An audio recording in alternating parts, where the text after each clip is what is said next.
Editing Stephanie here, just stopping in to say that the version of me that you're about to see was still on the road and was quite sleep deprived. So I just wanted to say two things. Number one, she was okay.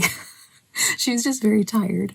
And number two, she does wake up as the video goes on. So feel free to use the timestamps if you're not into sleepy Stephanie in the beginning. All right, back to your regularly scheduled programming. Hey, I'm Stephanie, and it's time for my 22 in 22 Project Pan update.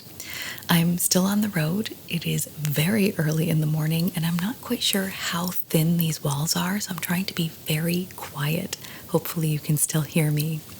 My hair might be looking a little crazy right now, and that's because I'm getting ready to put my extensions in, and I had to match the texture of my natural hair to the texture of my extensions. So this is the only time I had to film. I'm trying to make do, and this is the end results. So just in case you're new here, the premise of this project is that I shop my stash for a full face of makeup, and I choose 22 products to use 22 times within the span of 2 months. And I often double up on products with similar claims. So for example, 2 high coverage concealers with a radiant finish, or 2 mattifying primers. And the purpose is to help me get to know my makeup better. After a year of doing this, I can say this project has been a roaring success. I've learned so much about my makeup and my preferences. So although this is the finale, it is the last 22 in 22 update, I have big plans for this year with a new improved 2.0 version of this project. But I'm going to talk about that in another video. So if you happen to enjoy content that also includes long-term use of products in direct comparison, then you'll probably want to make sure that you subscribe, do that notification thing so you can find out more about what's to come in detail, because it's coming soon. As for this video, I hit my usage goal on all 22 products a while back. In fact, long before I left for this trip. Luckily, I took extensive notes, so I have all the important points right here in front of me. If you see me looking down, I'm just referring to my notes, and because I am so pressed for time, I'm probably going to be referring to them a lot. Let's get started with the battle of the primers. I pitted 2 e.l.f. primers against each other. Both have pretty similar claims. One was the matte putty primer, and the other was the poreless putty primer. Both very popular in the makeup community. Both of them are cosmetically elegant in their application, but neither of them did a whole lot for me in terms of their claims, at least not on my skin. Neither of them really mattified or smoothed my complexion enough to make it worth it to me to apply them, simply because I try to apply as few layers as possible to my skin to make my complexion look as natural as possible. So to me, these just felt like nice creams, very moisturizing, quite pleasant to use, but they only made a very subtle difference that I'm not sure anybody but me with my magnifying mirror would notice. To test these primers, I would apply them both at the same time, on the same day, one to one side of my face, one to the other, so that I could test them under the same conditions. So that means the same amount of oil and sweat on my face, the same foundation, the same climate conditions, because all of those things affect the performance of primers and foundations. And I made sure to focus the application on my oily T-zone because that's where I wanted to see the benefits. Both of these primers seemed extremely similar to me, at least the way they act on my skin. And I feel like the only reason I was able to notice a difference at all in the 2 formulas was because I was wearing them at the same time under the same foundation and could see in real time how they worked throughout the day. The matte putty primer initially mattified my complexion more, but the poreless putty primer surprised me because it mattified my complexion more and better over time. And that makes it, for my purposes, ultimately more effective, because I'm not really concerned with how matte my foundation looks in the T-zone when I first apply it. What concerns me is how my foundation is going to wear over time and how my oils are going to kind of shine through and break up foundation over the course of several hours. I know that a lot of people really enjoy these primers, and based on just the cosmetic elegance of the application, I can agree, they're quite nice, but for me and my skin and my current makeup preferences, I just don't feel like they're effective enough to make it really worth applying them. It's not that I want a matte skin look. I'm actually going for a natural finish. I just don't want my nose to look like a greasy slip and slide by midday. So I gave away the matte putty primer, and I've decided to keep the poreless putty primer for now, because even though it's not nearly as effective as I would like it to be, it is currently my best mattifying primer, and I would like to keep it also so that I can compare it to any other mattifying primers that might come into my possession. I also tested 2 products that I wanted to use as eyeshadow primers. Both of them were from Ulta Beauty. So I pit their tinted eye primer in the shade Satin Blush against their matte cream eyeshadow in the shade Vintage Beauty. So what's the verdict? I think both are beautiful, but the matte cream eyeshadow is the only one that really makes sense for me within the context of my collection. And here's my reasoning. The Ulta matte cream eyeshadow is simply more versatile for my skin type and eye shape. I can use it as a one and done shadow or as a primer. I can apply it in just a very thin layer for a subtle wash of color or build it up to full opacity.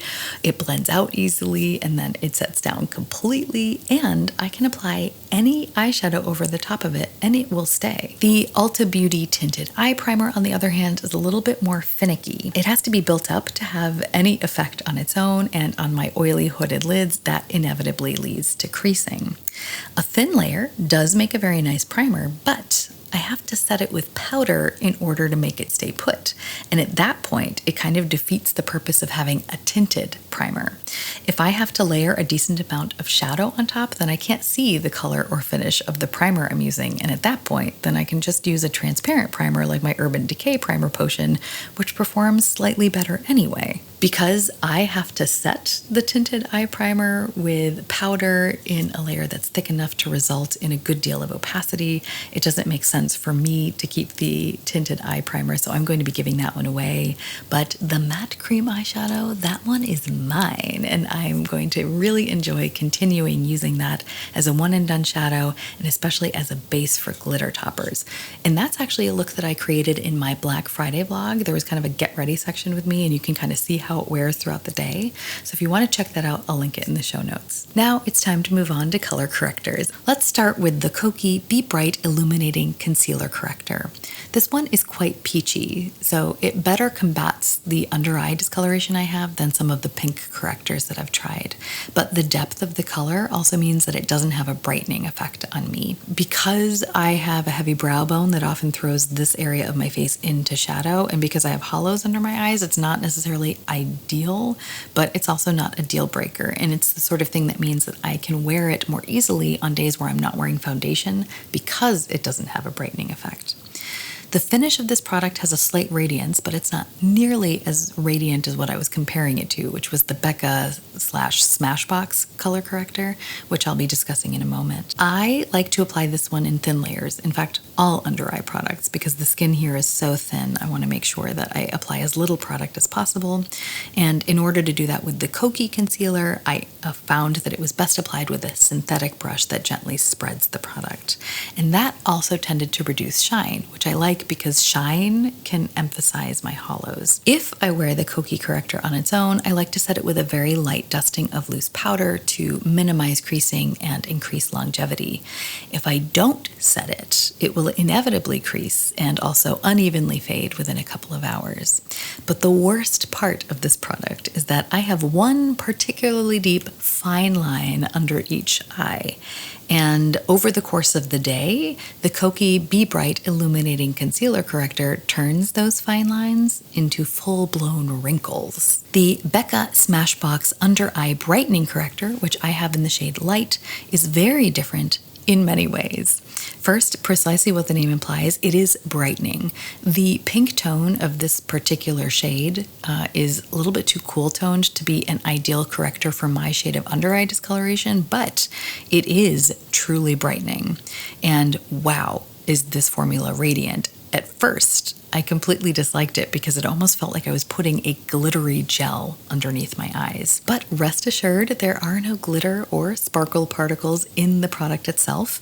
The formula is just so thin and so radiant that it gives the appearance of being somewhat glittery, especially on my somewhat pronounced under eye texture. After quite a few tries, I discovered that the ideal application method was to use my finger to gently but firmly pat it in under the eyes.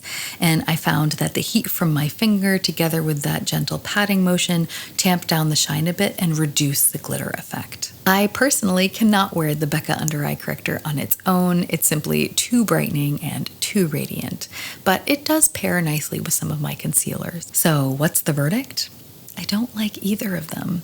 The Koki makes me look old before my time, and the Becca is simply the wrong color and finish for me. I don't think either of these are bad products, I just don't think they're made for me.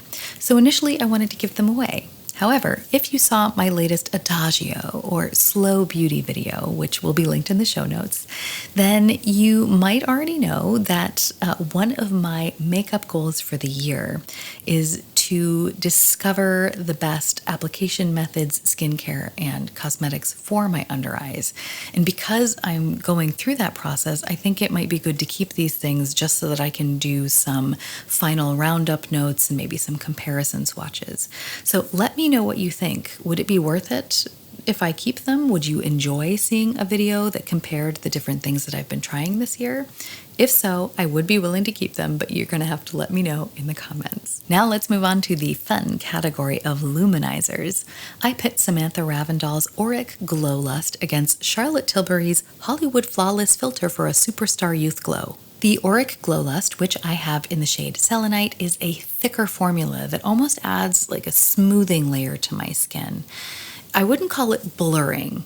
It's different, almost because it's so thick that it fills the texture, so it can look a little bit heavy, but it is beautiful. And I would say that on me, this product adds a smoothing satin glow to my skin. The Charlotte Tilbury Hollywood Flawless Filter for a Superstar Youth Glow, on the other hand, is a thinner formula, and it gives me more of a hydrated look. So I would say the Charlotte Tilbury product gives me more of a skincare-like glow, and the Glow Lust gives me more of a satin sheen. Both of these products contain mica, and although I can see the resulting glow in the Auric Glow Lust, I feel like I can't perceive the individual mica particles, whereas with the Charlotte Tilbury Hollywood Flawless Filter for a Superstar Youth Glow, I feel like that product is slightly more dimensional because I can perceive a little bit more of the mica particles. And luckily, that doesn't make the product look more textured. And it also doesn't make the product look glittery.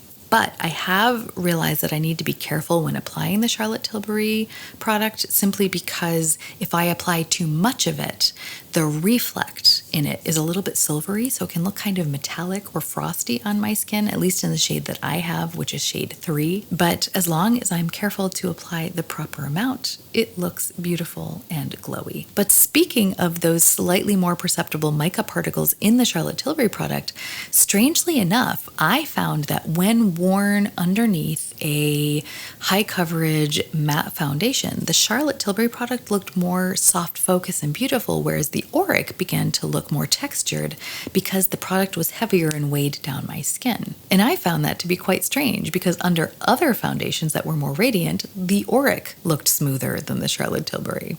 Since I already have them, I've decided to keep both, simply because they both perform well and they serve different purposes for me. I tend to prefer the Auric Glow Lust on days where I'm not wearing any foundation, or maybe just a very light coverage foundation, because the glow is more natural and smooth in that context. But I prefer the Charlotte Tilbury product on days where I'm wearing a more high coverage or matte foundation, because that formula tends to play better in that context. But I don't think anybody needs both of these products. They're both very similar, and I feel like if you have one, you could technically do it all. I think if I had to choose one, I would probably choose the Auric because I tend to wear light washes of foundation anyway, plus the color and the sheen suit me better. I also shopped my stash for 2 cream face palettes this time around, one from Salt New York and the other from Hourglass Cosmetics. I really wanted to love the one from Salt New York because they're an independent brand, and as an independent worker myself, I'm always rooting for the little guy. But unfortunately, this palette was just not for me. The colors are quite nice, and the finish of the bronzer, blush, and contour formula is beautiful. It's almost like a soft focus blurring filter. They applied easily, blended well, but they also faded. And when I say faded, I mean they completely disappeared within an hour. Now, I know that you often have to set cream products with a powder, but when these faded, they took any bronzer or blush that I used to set them with them when they left. I felt so abandoned. When it came to the highlighter, I really liked the color and the depth, but I just wasn't a fan of the shimmer particles in them. If I used too little of the highlighter, it would almost make my skin look kind of like dry or flaky simply because of the way the shimmer particles sat on my skin. And then if I used too much, it almost made my cheeks look metallic, which just isn't a look that I personally prefer. And I just feel like it was really difficult to find the sweet spot. In fact, I'm not sure I really found it at all. But just because these don't work for me and my skin type and my preferences doesn't mean they won't work beautifully for someone else. I know a lot of people are big fans of this product, so I'm going to give this palette to a friend with a different skin type and see what they think. The other product was my Hourglass Illume Sheer Color Trio, and this one was interesting. I really liked it because it's very different from most of the cream cheek products that I have. Most of the things I have been kind of testing out over the past year were more radiant, maybe not necessarily super juicy, but they at least had a slightly radiant finish. These are kind of like a soft matte, and it almost has a blurring effect. And it's the perfect formula for days where I am feeling a little bit oily and I want to make sure that my face isn't going to get too greasy looking by the end of the day. So I have decided to keep this because not only do the colors blend well, even though they're pigmented, allowing me to get very soft looks, but it's very portable. It's great on my oilier days, and it also adds variation to my makeup kit since it's very unique within my collection. When it comes to the powder, blush, and bronzer duos I was testing, we're going to start with a brand I had never heard of before called Your Best Friend.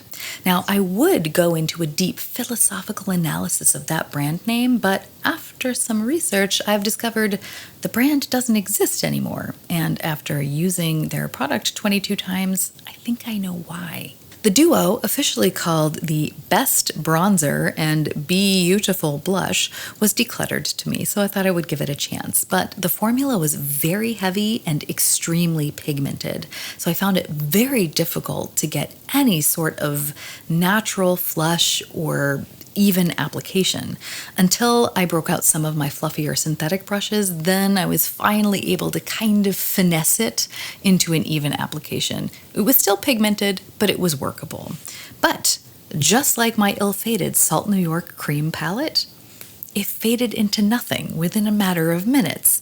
So ultimately, it was either too intense or not there at all. And in the brief moments when it actually did stay on my cheeks, it made my skin look heavy and aged me, so I'm definitely not keeping this. But I do know someone who adores wearing massive amounts of blush, doesn't care about longevity, and in fact, would love to look 20 years older.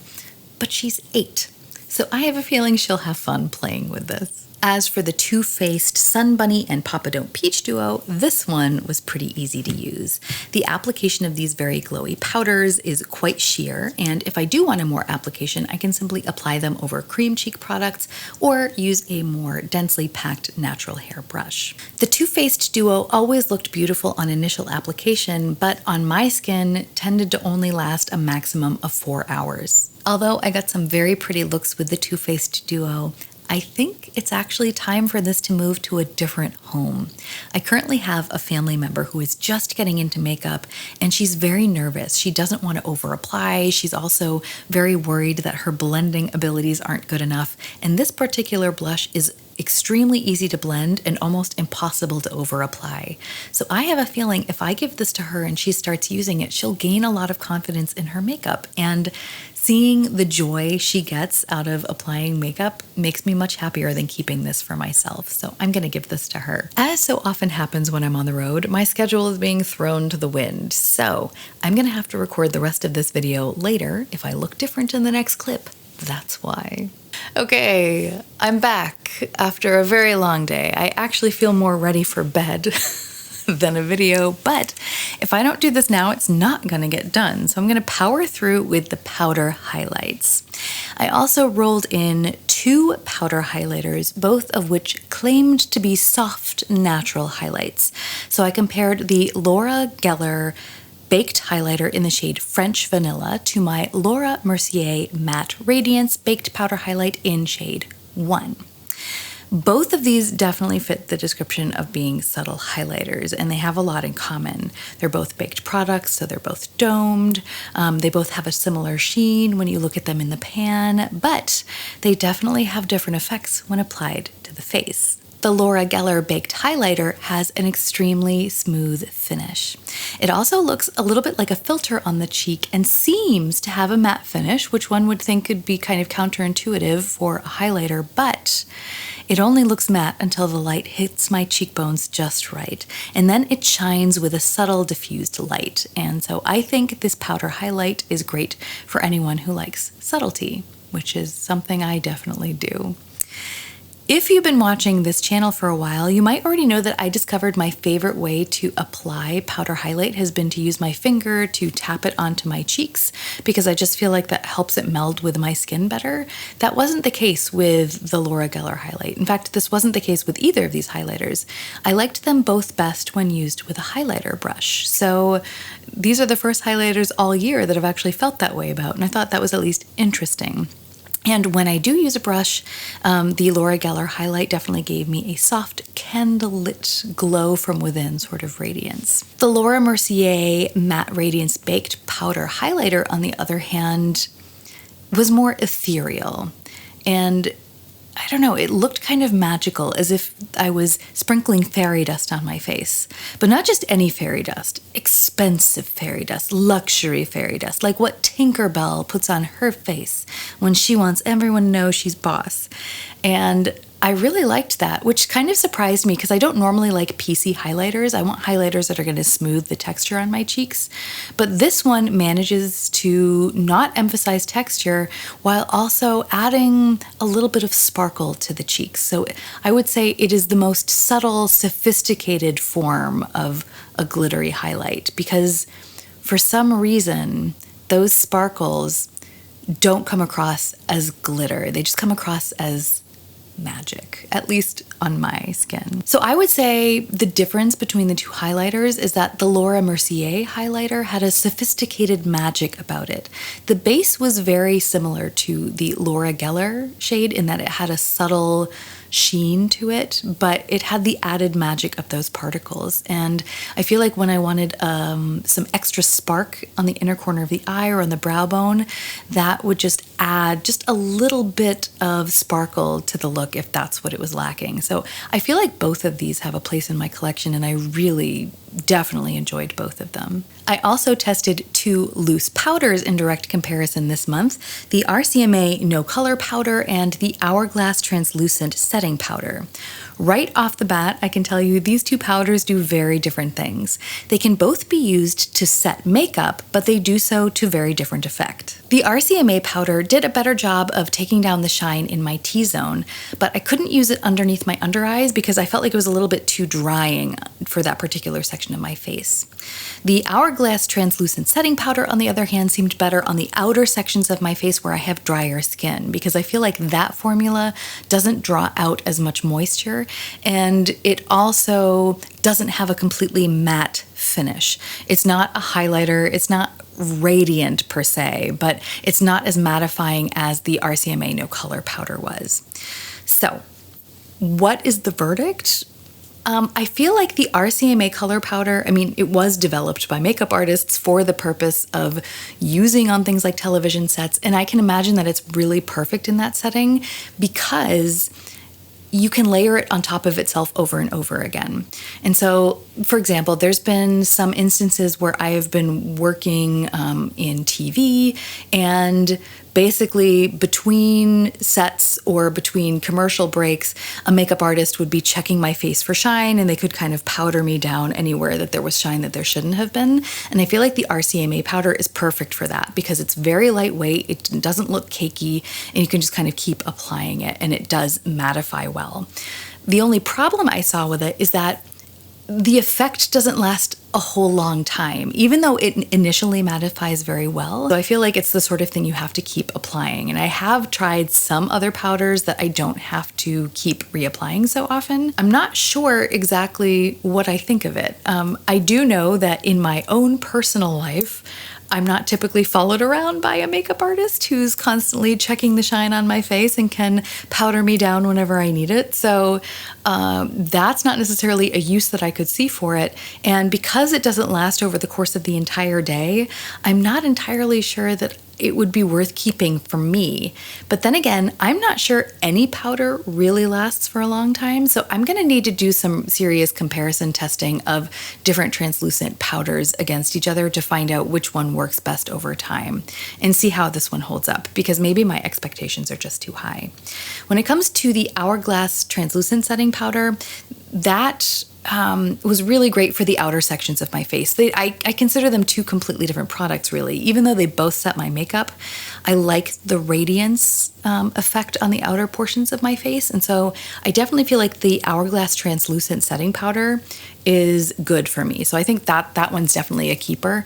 I'm not sure I would necessarily repurchase it, but then again, I'm also just getting into powders, so we'll have to see. I also compared my Natasha Denona Retro palette to my Huda Beauty The New Nudes palettes, because I feel like whenever I opened them up, the color stories just seemed very similar to me. So I wanted to see if that was actually the case, because eyeshadows often look different in the pan than they do on the eye, than they do swatched, so I thought I would test that out.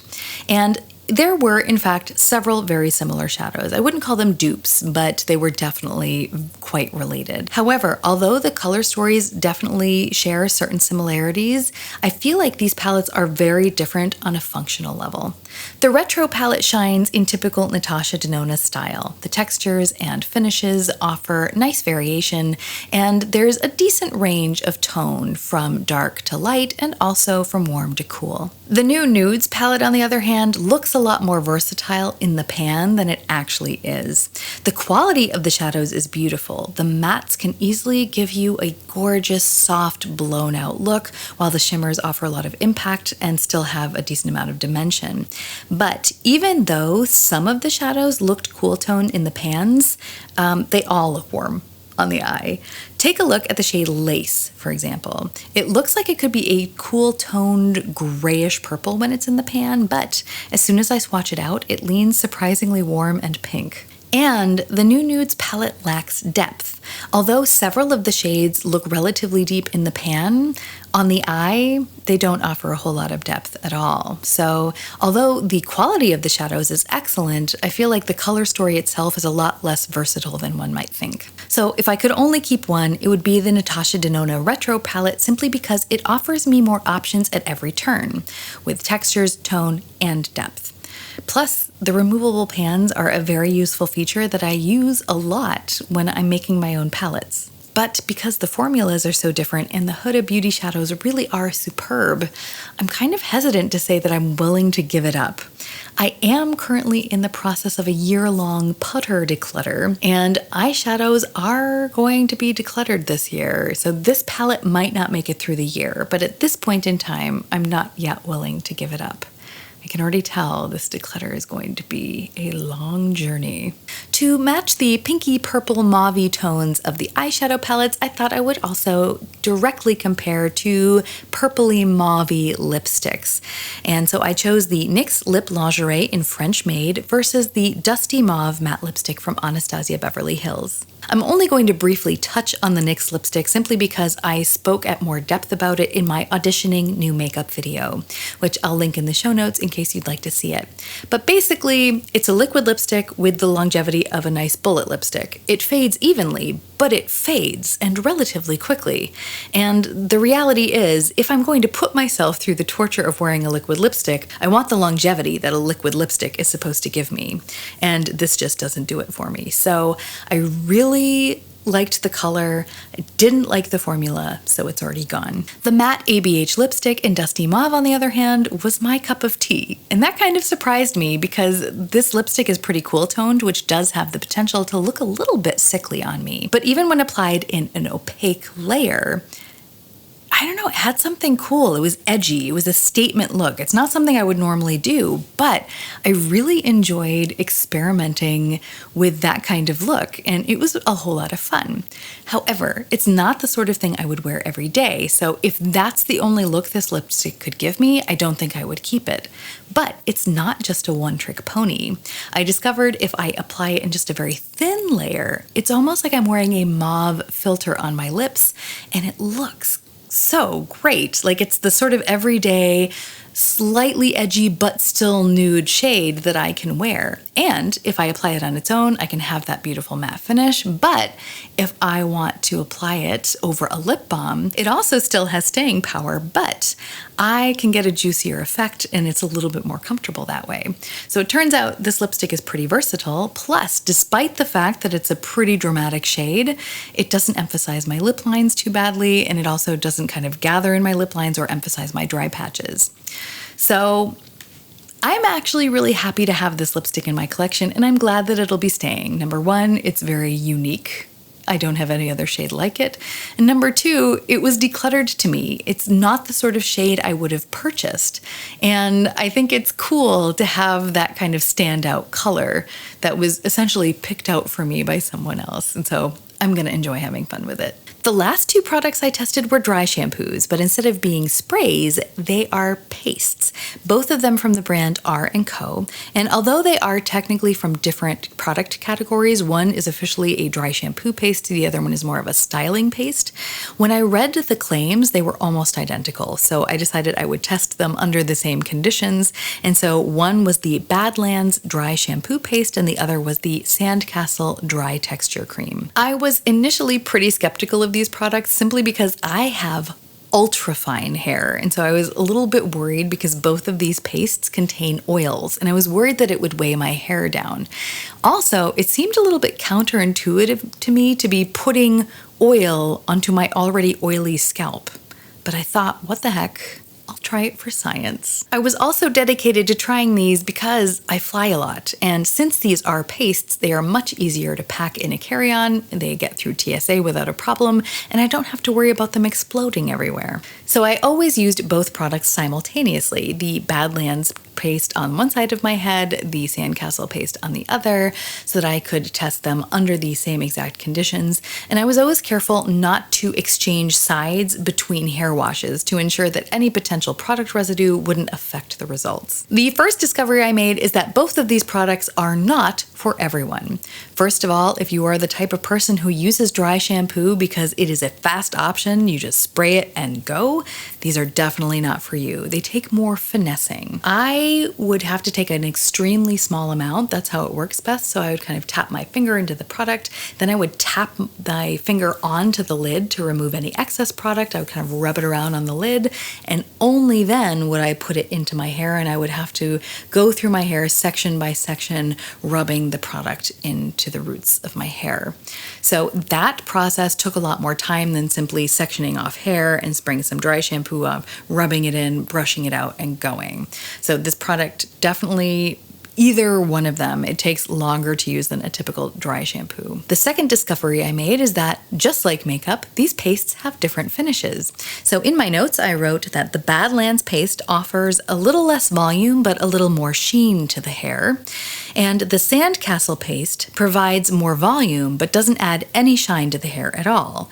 In fact, it adds a bit of grit and texture, which can potentially make the hair look more mattified simply because the texture can diffuse the light. I feel like there are two camps when it comes to dry shampoo. There are those of us who adore grit and texture because it means more volume and more hold, and there are those of us who despise grit and we want a weightless formula that's gonna feel like just plain clean hair. I personally am a member of the grit camp because I have ultra fine hair and I need anything and everything that's gonna give me volume. I feel like texture kind of helps me insert a layer of air in between each individual hair, which then gives the illusion that I have more hair than I actually do. Plus, texture gives the root of my hair a bit of additional structure so it can kind of stand up away from my scalp, also giving me more of a volumizing effect. So I, for one, definitely prefer the Sandcastle paste simply because it gives me that texture. So I gave the Badlands dry shampoo paste away simply because it didn't give me enough volume. I really, really crave volume, and to do that I need texture. So the kind of smoothing effect of the Badlands paste just didn't work as well for my preferences. So I'm keeping the Sandcastle dry shampoo paste, even though it's not ideal. I still feel like dry shampoo sprays and powders are much more effective, they're much more efficient, and I can also use them repeatedly. I feel like with this dry shampoo paste, I can use it once to refresh my hair and then I have to wash my hair the day after. Whereas with a dry shampoo, I might be able to get 2 or 3 days out of it. But the reason I'm keeping it is because I do feel like it's a very useful product within a certain context. For example, there are scenarios where I am flying and I can only travel with a carry-on, and then because the cream is TSA compliant, it's easy to travel with, and I always have a dry shampoo with me. So not ideal, but does fit very specific circumstances. And those were the very last items in this finale of my 22 in 22 project pan. This project has been quite the experience, teaching me so much about my preferences, but also just about makeup in general.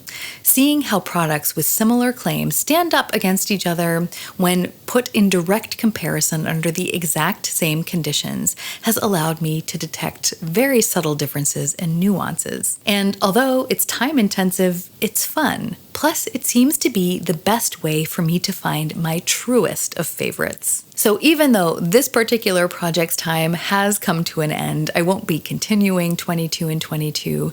This project is getting reincarnated into a new project that is going to include the best of 22 in 22, including all the direct comparison goodness. So if that sounds good to you, make sure to subscribe and have those notifications turned on so that you'll know when the new project comes online, which will be very soon. Now I have to go because I need to pack, I need to sleep, but if you would like to keep hanging out, I have another video for you right here. I hope that you will like, subscribe, comment, all that jazz, but even if you don't, I hope you have a great week and that we can all remember that even stumbling can be a form of moving forward. So let's stumble in style.